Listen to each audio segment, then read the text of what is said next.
Okay, welcome to Satsang.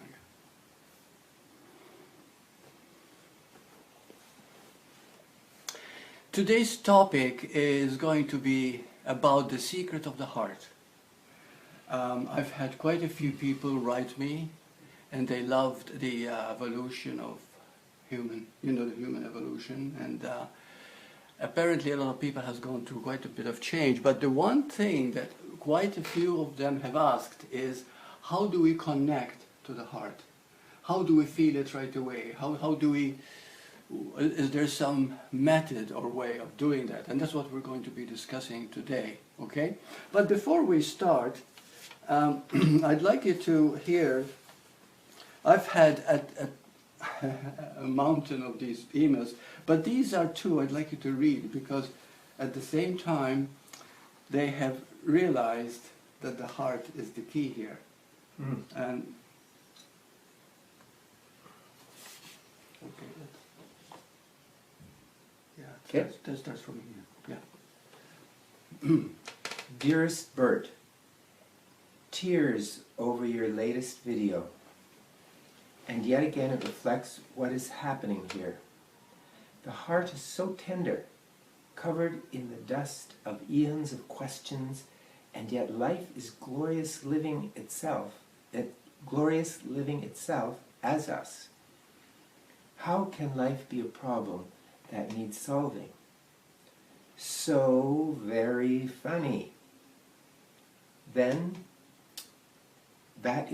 when that is seen, perhaps it is the final question.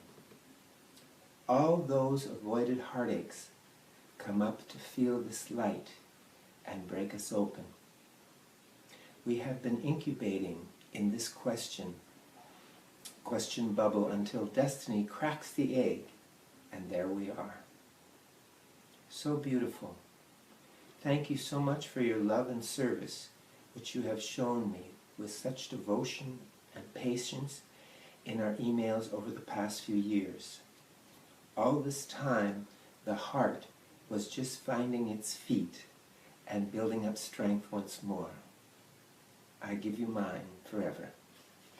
Okay, just one more, because it's relevant to what we're going to discuss. Dear Burt, we listened to the new video, Human Evolution. We consider it as grace that is making us listen to you. Perhaps even you are not that aware of the changes that you are bringing into our lives. Thank you, Burt. Please convey my regards to Jerry also. Thank you. Also, to all the great lucky souls attending your satsang there at your place. Love and regards. Okay, thank you very much. Okay, I found these to be read because they are relevant to what is happening when we start getting in touch with the heart. Today, I found a way, through listening myself to the heart, how to do it directly and to connect right away. And in fact, we're going to try it this evening together. Okay, so the first thing we have to discuss now, what do we mean by heart? We've discussed it before, but there are so many labels. People call it soul, they call it Holy Spirit, they call it God, they call it even consciousness, okay? They call it many things. But the reason I love the word heart is because it has to do with the sensitivity, the kindness, the love, the feelings that are inherent in us and easily awakened. So the heart itself, if we were to give it a name, I would call it pure awareness. Okay, that's the key. This is some realization that I've had. Now, when we talk about pure awareness, we think in terms of being aware of something.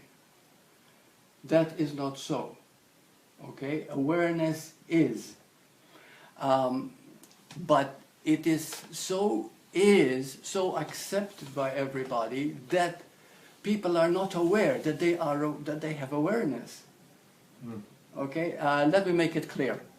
I had a man who was challenging me about this awareness. This was a couple of years ago.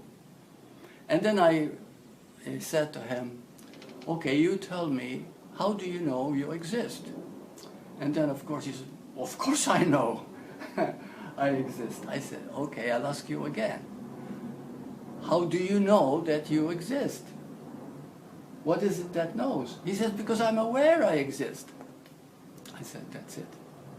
I said, there is awareness in you which knows, but you don't know about that awareness. You see what I mean? So we are aware beings without being aware that we are aware. Okay? Now, when awareness becomes aware of itself, and it starts producing thoughts, feelings, emotions, and all this, it becomes consciousness. Okay? And this is something that very few people are aware of.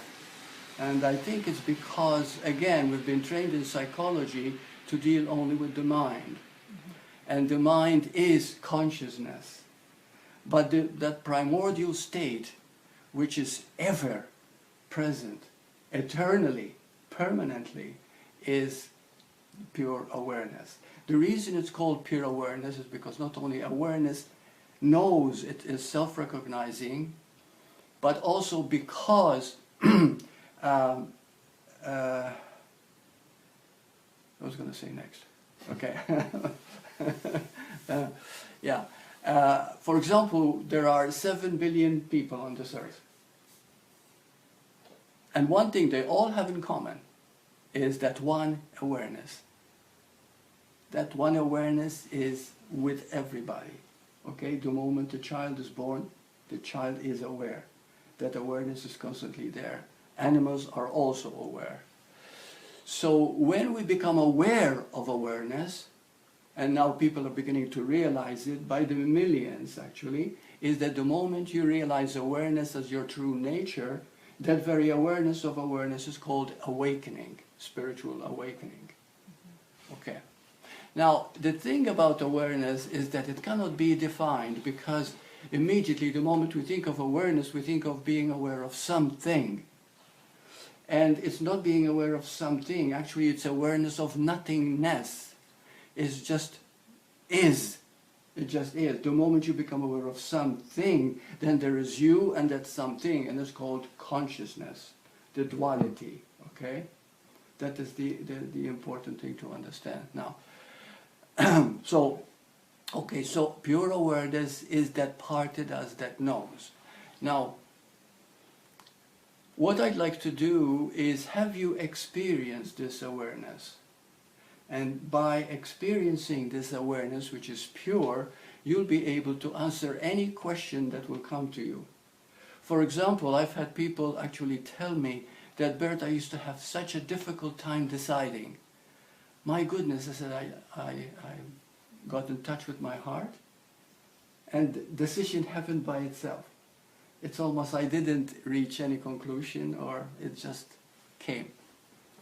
Other people, for example, they say, well, we're having financial problems. And I didn't know where to turn, and I worked so hard to make money. But then I began to realize that this power, this awareness itself takes care of everything. All we need is simply trust it. And people actually began to have more abundance. How it came, how it happened, they don't know. Other people, I had a woman who had what is called the tiredness disease, fibromyalgia. She had it for many, many years. And so one day she said to me, Burt, how can I deal with this? No doctor can cure me. I take drugs, I've done everything. I said, well, fibromyalgia is is a condition that is brought on by guilt. Okay, shame, guilt, fear. All these things bring body problems, aches, pains, and other things like that. So I said to her, first take responsibility that everything that is happening to you, you created. When you become aware of that, ask for forgiveness. She didn't understand that, so we had a session on Skype, and I explained to her how forgiveness happens, which we'll be discussing also as we go along. And she did it, and now she's a normal lady, working, going out for, she stayed at home for a long time. So, so there's a lot that we don't understand. Now, awareness has a power in it. By doing nothing, everything is done through it. The only thing is that we have to trust it so much, and this is why I call it the heart, okay? That we trust it so much that it will take over, and it brings the results by itself. Okay. Let us experience what pure awareness is, because how simple it is, okay?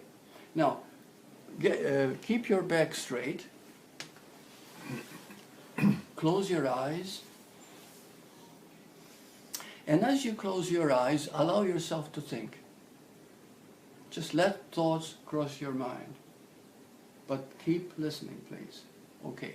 Now, as you let thoughts cross your mind, now, at this moment, become aware of what you are thinking. It doesn't matter whether it's made sense or not, what thoughts were. Just be aware of it. Okay.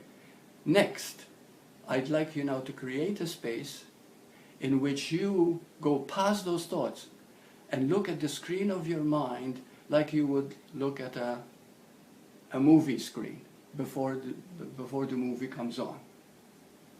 Okay? Now look at that space. It's as if your eyes are closed and they're looking up between the eyebrows from the inside. You're looking up and there is a complete space. Just look at that empty space now for the next half a minute.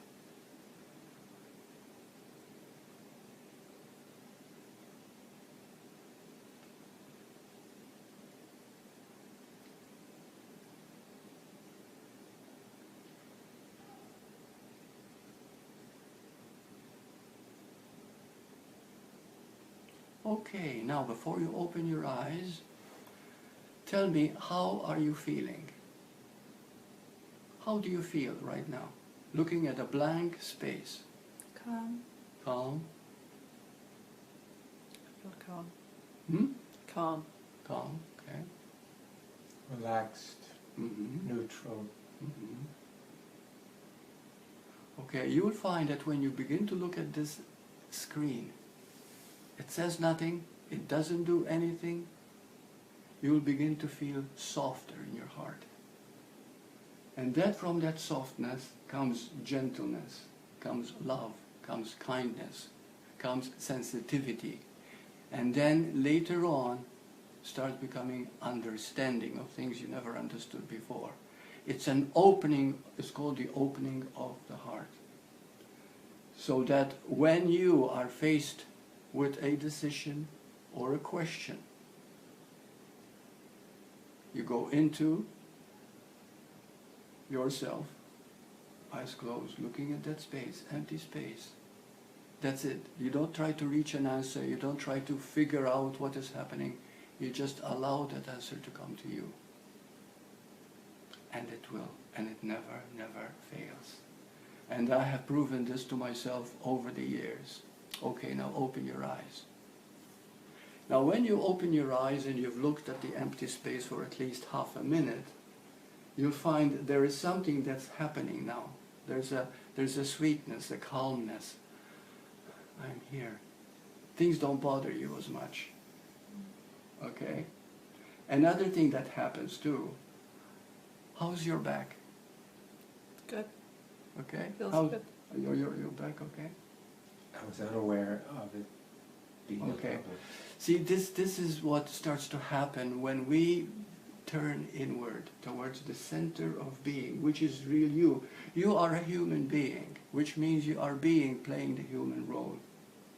Okay? When we start to recognize that, we'll see that there's so much incredible power inside us. Okay? And it's all in awareness. Okay? When we begin to trust that emptiness, okay, it will begin to bring answers, decisions. I have seen this in you. Sometimes I'm talking about something which is rather deep and complex. And then all of a sudden, you come in with a slight pause, and then you start talking about it in ways which makes me stop to listen. Okay. So this means that you have learned to connect with your own inner knowing. So the inner knowing is called awareness. Okay? And remember, awareness is not consciousness. Consciousness came from awareness. There was one thing very interesting, and you can research this on the on the internet. Dr. Ben Alexander, Dr. Eben Alexander, when he was a brain specialist. You've heard of him? No. Oh, okay. He was a brain specialist, and he wrote a lot of books about the brain. And he also said that it is the brain that creates consciousness. Consciousness comes from the brain. Well, one day, to make a long story short, he collapsed. Okay? And his brain was dead. Literally dead, proven dead by the medical authorities there. And he experienced his true state beyond the body, beyond the mind, beyond the brain. In fact, he came back to life. And this is all true. You can research it. Dr. Eben Alexander. And he wrote a book, There Is a Heaven. And he experienced light, he experienced pure awareness, the states that altered his own way of teaching. So he wrote books to undo the books he wrote before about the brain. And he said, no, consciousness does not come from the brain. It is the brain that comes from consciousness. When a woman is pregnant, okay, what starts creating? Eyes, skin, blood circulation, heart, all these things, okay? Awareness is self-organizing. Not only self-recognizing, but also self-organizing. And it also produces the brain. The brain is a wonderful tool, but if we make it superior and everything, give it real power, we begin to live in, quote, ignorance. Okay? Because the real power is that part in us which knows. Sometimes it is referred to as the I am. Okay? Now what I'd like to do, I don't want this to be very long. I have read out a few series of questions, and I would like you to participate. Okay, one is of course, when we did the technique, did you feel the nurturing protection of that empty space of feeling soft and relaxed? And if you were to say, what is it when you just relax and be? It is nurturing. Yeah, I'm going to just try to feel into that. It was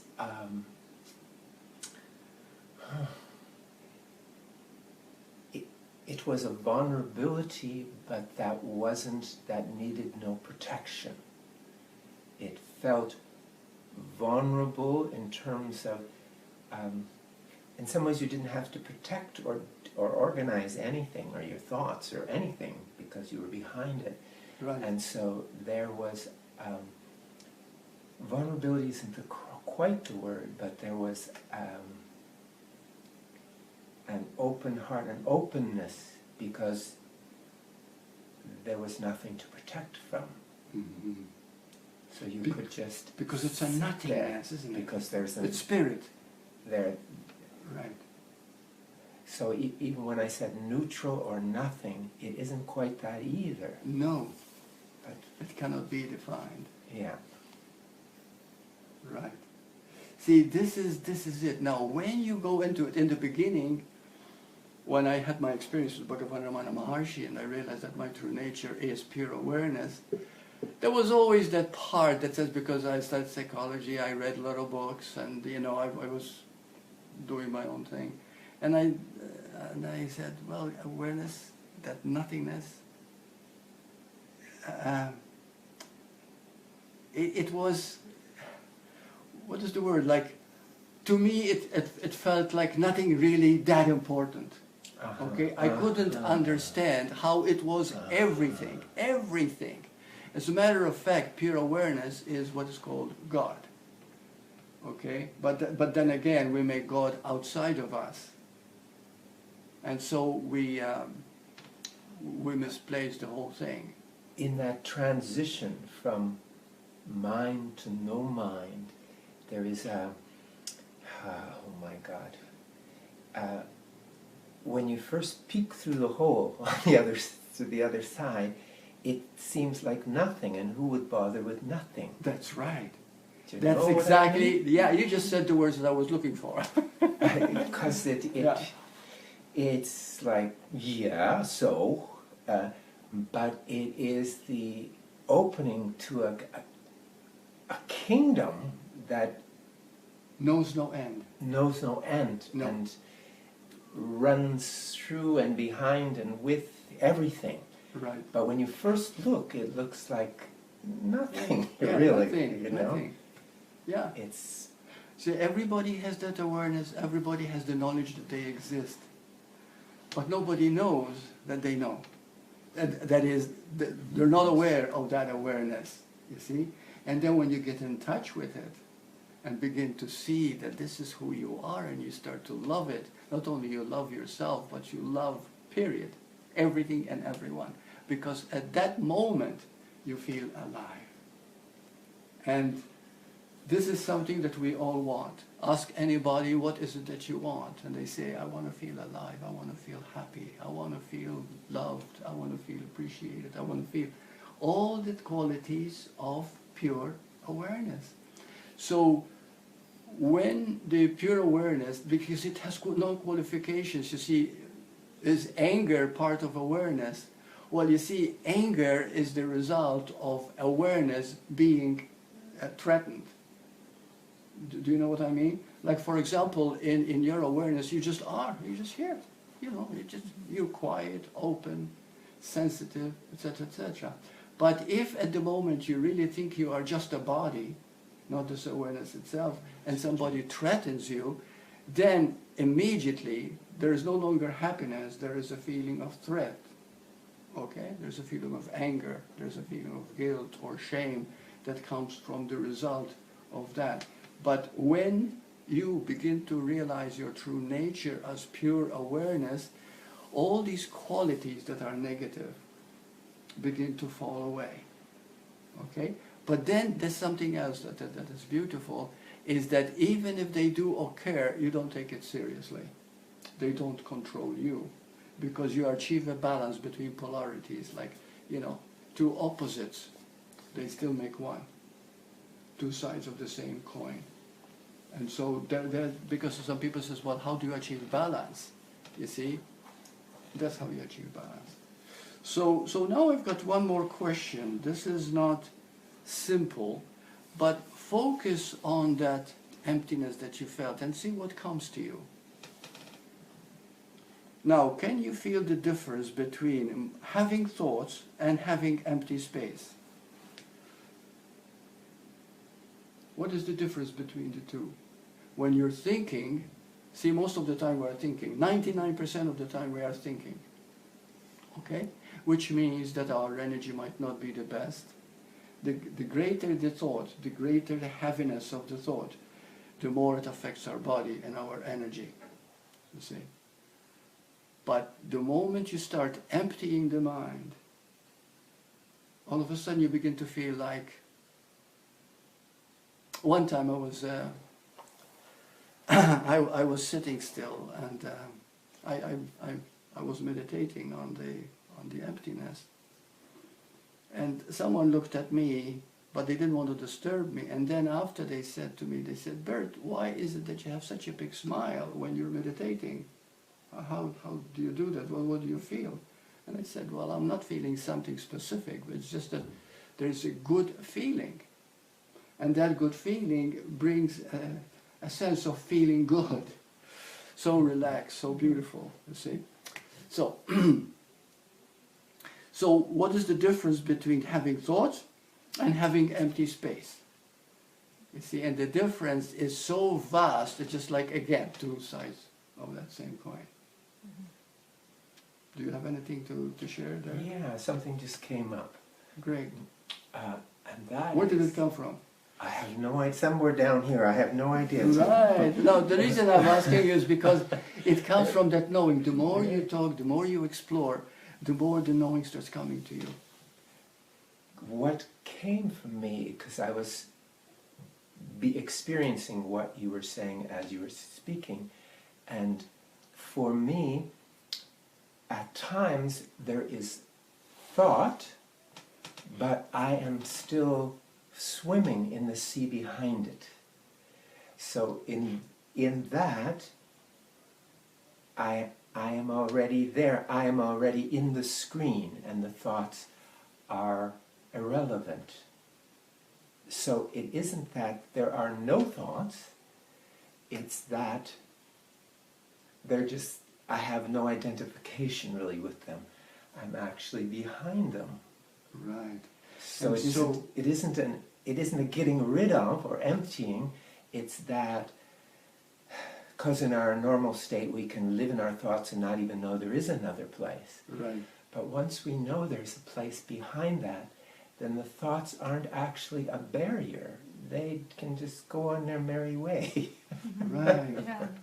Right. You know? And that feeling of without thoughts or despite the thoughts, Yes, you're though not controlled. without or despite. Okay. Yeah. That. Now, when a person goes to a psychologist, we know very well what self-consciousness is. It is self-concern.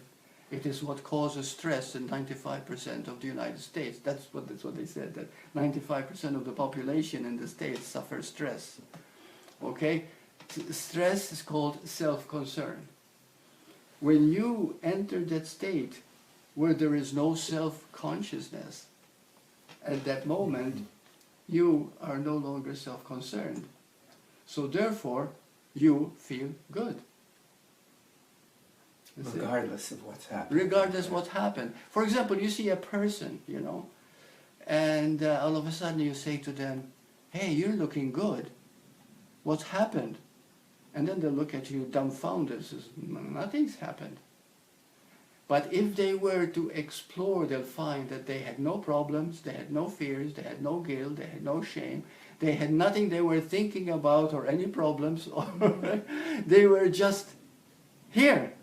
Right. And then people look at you and they say, oh, you look good. Okay?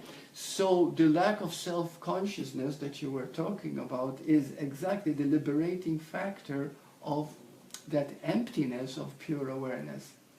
Now, another thing that is often common and people ask is, well, okay, time spent in looking at the space is very productive because it's a knowing, but then how do I know that I've received it? How do I know that it's going to do this and to do that and to be effective, bring me more money, bring me more greater health, bring me more vitality, more energy? How do I know? And the point is you cannot prove it. But as you begin to live it, you begin to feel the things start to come to you, you see? And so this is how it proves itself. The less you struggle for answers and the more you trust that space, the more it starts to happen in your life. And the other thing that you realize is that all those things that you thought you wanted and needed because you wanted to be happy, when the happiness begins to happen, you lose your hold on needing that extra this and that extra that. Right. So it's not a matter of, now I'm going to amass great wealth because I have this great trick Burt taught me. It's the opposite. It underwashes that the reason for the grasping disappears. That's right. And so the grasping disappears. You see, did you realize how beautiful what you've just said? Because we're always seeking love, appreciation, belonging, and we're always seeking something to make us feel good because we don't feel good ordinarily. Okay? But when you have that, you feel good. So you're not grasping for anything. You're not Yes. attached to anything. But instead, what comes out is this kindness, love, or whatever you want to call it. Beautiful. And that the paradox of that is that when the grasping stops, you are more open to be filled with many things. You are already at home in a way. At home. And At home. So when we talk about it knows, what would you say it knows? What is it that knows? It knows what? It knows it. It knows what it is. It knows itself, isn't It knows what, yeah, it just knows what it is. That's beautiful. Yeah, it just knows. Yeah. Like everybody knows. We were talking about that tonight. That's right. Everybody knows. See, this is it. The what it knowing is. in the heart, it just is. Mhm. You are. Yeah. And this is when you come to know, you see? So the necessary knowledge that comes around it is automatic. Because that is the primal thing, I am. You see, and from that comes everything else. See, once you have the primal knowing, there's nothing else to know. And see, that's the beautiful thing. You don't need a religion or a philosophy or anything. You just need you. You know, so that, because that's fulfillment in itself. That's a completion. See? Okay, another one. How does creativity take place when the heart is nothingness? We're still talking about pure awareness now. And that means there's no thought. Okay? that's the place where creativity can bloom freely without impediments. Because we tend to get in the way, then we can be used by that creative force. We can be inspired because we are in spirit. And so that can then come out into our actions or into whatever moves us. That's right. Because whatever moves you is spirit. Whatever motivates you really inside for this love for everything that you are is also the spirit. When you start trusting the very heart itself, it becomes creative in the way that you need to be automatically. You see? Yes. Yeah, and that's the beautiful thing. It starts to express itself automatically. I've had people starting a business, for example, and they become, oh, but I don't think it could work, you know. It's going to cost a lot of money promoting, advertising. It's going to be hard work. But if they knew this simple secret and they trusted, it will create ways. You could be walking down the street and meet a person who will tell you the right thing, or a person you need to meet, or you find a book with the right article, or it doesn't matter. It starts coming in ways you never thought was possible the moment you start trusting this open heart. And remember, it is pure awareness, so there's no struggle, there's no effort. See? You don't try to put thoughts there. Okay, and the final one, how does nothingness answer all questions about life? And I found this to be such a fact. As a matter of fact, what has happened to me too, and I might as well mention this. See, I used to be very active. Extremely active, and I also had a manager who established talks, and I had talks all over, and I'm traveling everywhere, you know. And but after I started to trust myself, I became very laid back, very relaxed. I still am, okay, but everything comes. Everything comes. You know, so this is but this is not a danger. If people have an inclination of taking things easy, not working hard, they still accomplish everything. Okay, but the thing is that you stop working hard, stop thinking about how to survive and how to, you know, to struggle, etc. And and it's just like a whole new energy takes over. You see? I think that in that, Yeah. there can be a danger. The danger is, well, I'll just sit on my couch and I'm... No, if you do that, you've defeated it. That's it. The whole point, this is energy. And this energy makes you so creative. See, one thing that I have learned to do is, and you know, I took the pen out from here because I usually carry a pen, paper, and sometimes a digital recorder. Because it could happen anytime. It could be in a restaurant, it could be walking down. and I start getting these ideas, and I talk into them. And I say, oh, this is going to be the next talk, or this is going to be this, or this is going to be that. You see? But it never fails. Okay? But if I said, oh, good, now I can sleep in, as a matter of fact, I'm always up before 6 o'clock every morning. You know? And I could hardly wait to get up in the morning and see what the day is going to bring. So, no, you don't say, but that's a very good point, that now I'm going to lie back, and it just doesn't happen that way. Because you have a lot of energy for life. Yes. Yeah. It isn't an avoidance of anything. It is ripping off your clothes and diving into a deep pool. It is not lying on the couch eating potato chips and hope the check is in the mail. You know? You know, it's Yeah. Also, you don't care. it. You begin to trust so much the moment-to-moment living that you don't care about the outcome, because the outcome is never what you expect. You see, if you have expectations about an outcome, you know, I want this and this is what I want to happen, chances are it won't happen that way.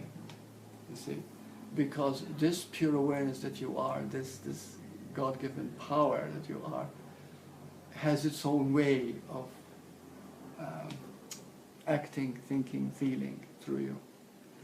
Now, from awareness comes, of course, consciousness. Now, why is it that consciousness immediately creates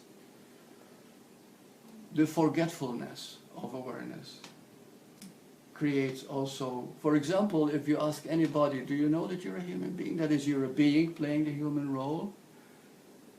And they never thought about it. They never felt, they knew anything like this. You see? So it's almost uncommon knowledge. So why does consciousness, when you live completely from consciousness rather than pure awareness, you begin to become very attached to the world of form, where you have to struggle to get what you want? Mind you, consciousness is based on the law of manifestation. It's the law of attraction. Okay? So the law of attraction and mind are both one and the same thing. So whatever you visualize and believe very strongly will come to pass. But the thing, there's a danger with that. You see? Absolutely. Because whatever you visualize comes to pass. You know, for example, a man was, this is a true case, as a matter of fact, he was a client of mine. And he was working in a factory, and he says, all I need is $500 for the debts that I have, you know, and please God help me to get these $500. You know, and his wife started telling him, he says, oh, God will bring you the $500 because you believe it, you're a good man, you know. So in his mind, he wanted this $500. Well, one day he went to work, and he's a machinist. And he was careless with the machine, and it cut off his arm. And as it cut off his arm, he was compensated $500. And he lost his job. So, in other words, be very careful what you wish for, what you try to create with consciousness, because it will happen. But the best is to trust that there's an intelligence inside you that is wiser than you can ever imagine. And it wants only what is good and perfect for you. You see? So never work on the outcome. In yoga, one thing that I learned, especially from Ramana Maharshi, is never expect an outcome the way you think it's going to be. Because it might be totally different than you expect, creating the same good results, of course. You know. Okay. So this brings us more into the importance of pure awareness. Now, when I start talking about pure awareness, I can never stop. This is something that I learned from Bhagavan Ramana Maharshi, but it took me many, many years to actually understand its simplicity. It is so simple. For example, you know, Ramana Maharshi used to say, be aware of one thing only. Ask yourself, who am I? Who am I? And so I quit my physiotherapy work. I went to a basement apartment. All I wanted to do, because I was in love with him, all I wanted to do was meditate and just be. I chant his name and everything else. But what am I getting at here?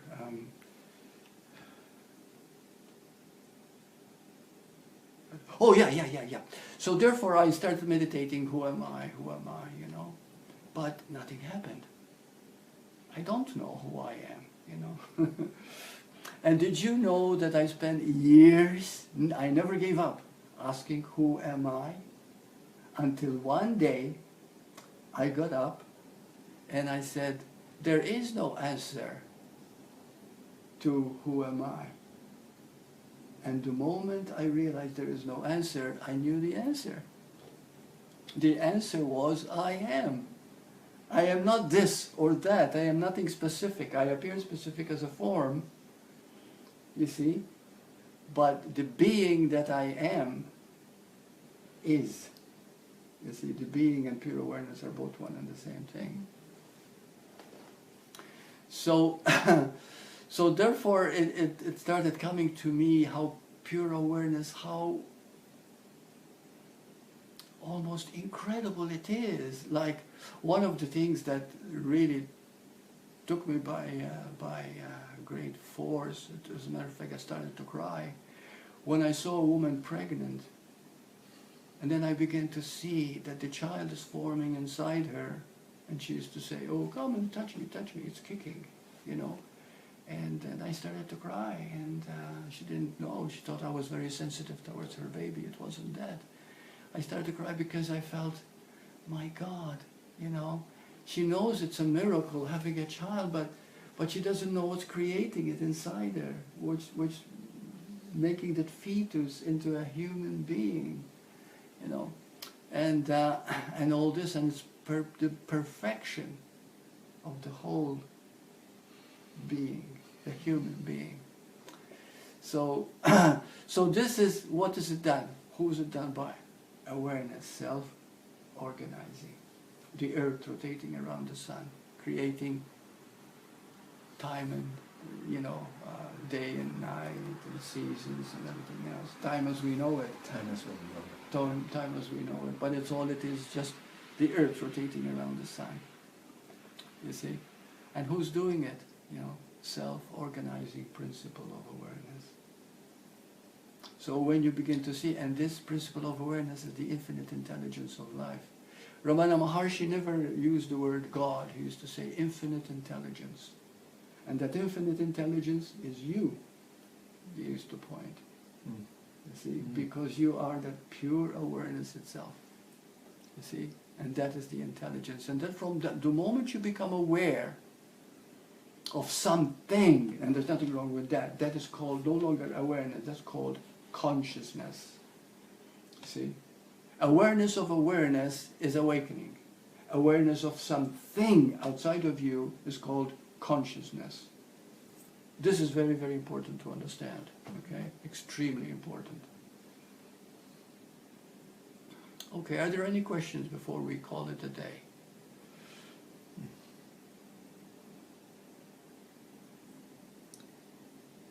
You were going to talk about forgiveness.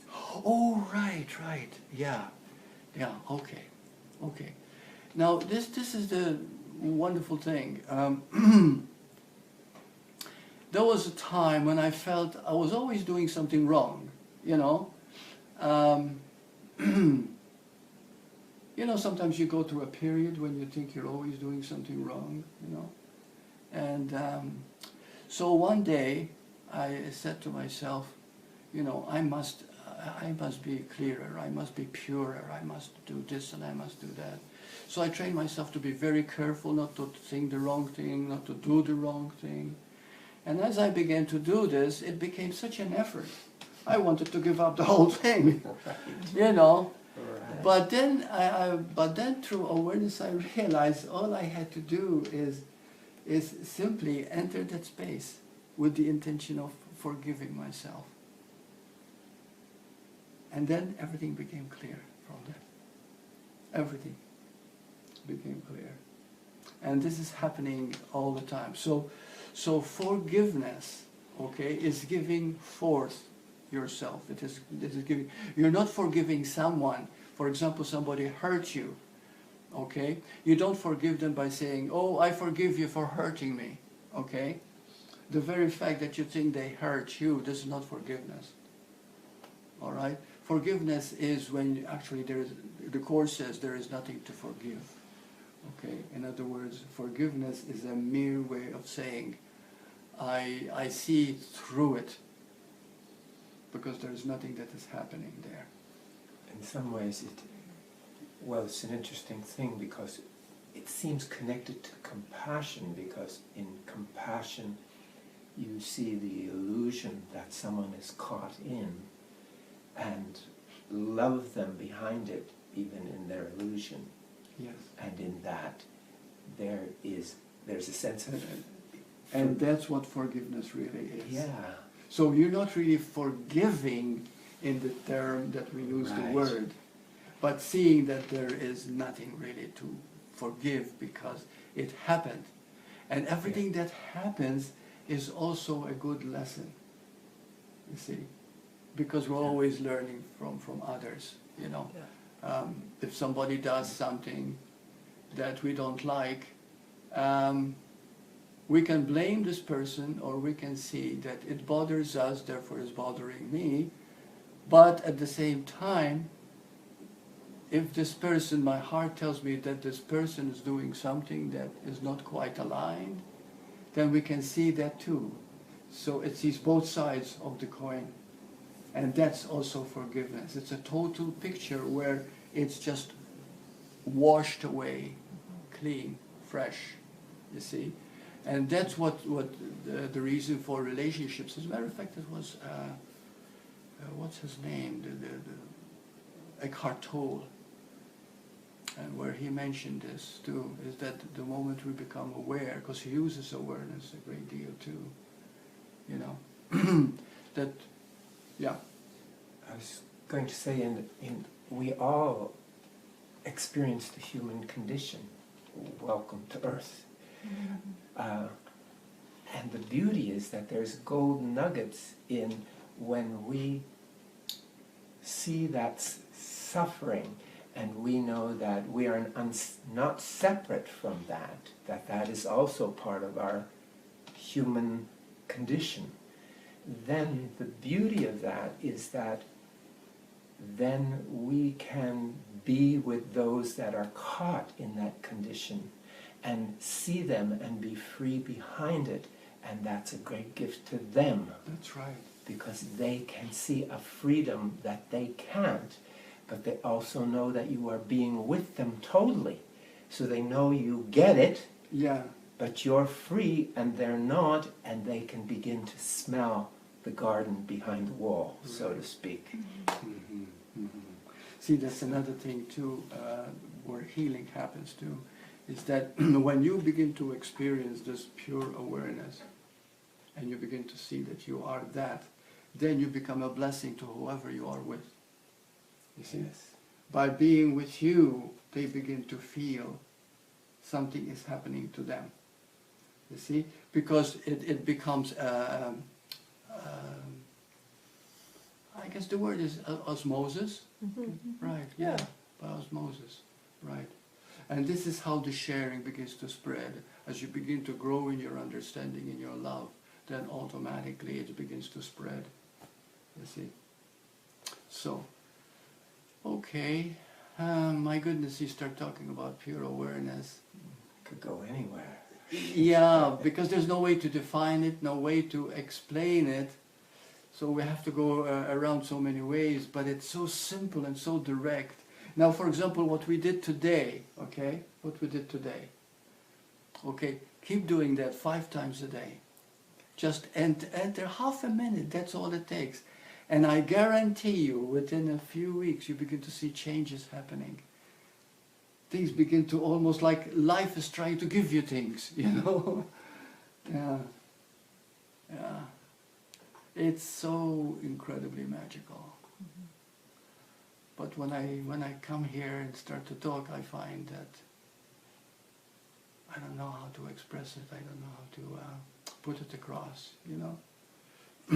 But did you get something out of this? Absolutely. And I Did think you? that Yeah, I did. Oh, good. Yeah, Good. I did. this is Definitely.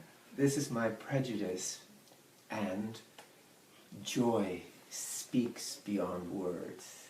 Yes. So when there is that aliveness and sparkle and that passion that comes from who knows where, Mm-hmm.